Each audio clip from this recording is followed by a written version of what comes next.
The Quran describes the Prophet Muhammad, peace be upon him, as having a tremendous character.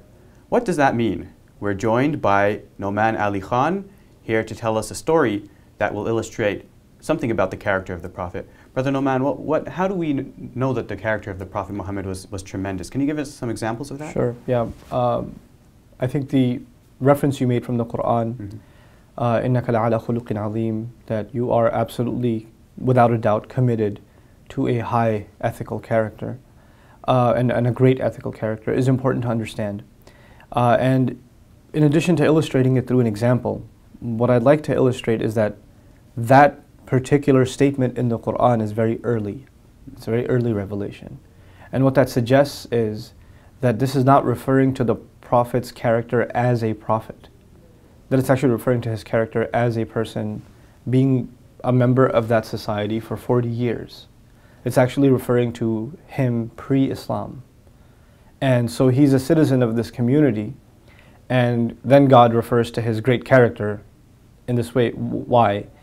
Because you can have great things to say as a preacher, even as a prophet.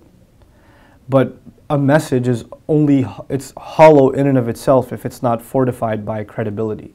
And one of the most sustainable forms of credibility is character. I mean, you can have, for example, nowadays you can have some really eloquent, well-spoken politicians, right?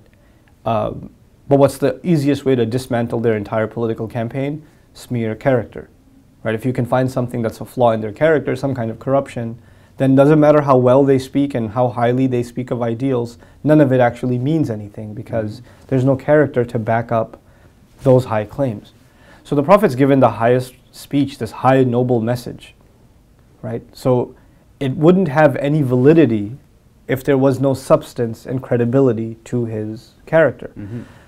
What's incredible about that is that Mecca was pre-Islam known as a pretty corrupt place. Business practices, social practices, inequality, injustice, you know, a law of the jungle, survival, you know, the strong beat up the weak because they can, you know, right? Might is right. This is the kind of lifestyle that society had. And they had a great economic promise and strength, so they didn't see a need to reform themselves. A lot of times, the kinds of reforms that are associated with justice are the ones that aren't very profitable. So they see no incentive in changing themselves. Now, if one person living in that society that's overwhelmingly corrupt sticks to honesty, it sounds almost like they can't even survive.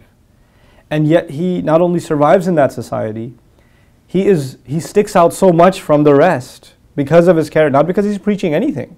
As a matter of fact, he's described as a quiet type originally. But because of the business practices, because of his dealings with people, because of the honesty, he actually got nicknamed in a culture where poetry was used to insult people. This was the culture. In that culture, he got nicknamed the honest one and the trustworthy one, the truthful one and the trustworthy one. And so God refers to that and says, you're questioning the integrity of him as a messenger, and you've never questioned his integrity for 40 years as the most decent among you. You who don't like to praise anyone have praised him.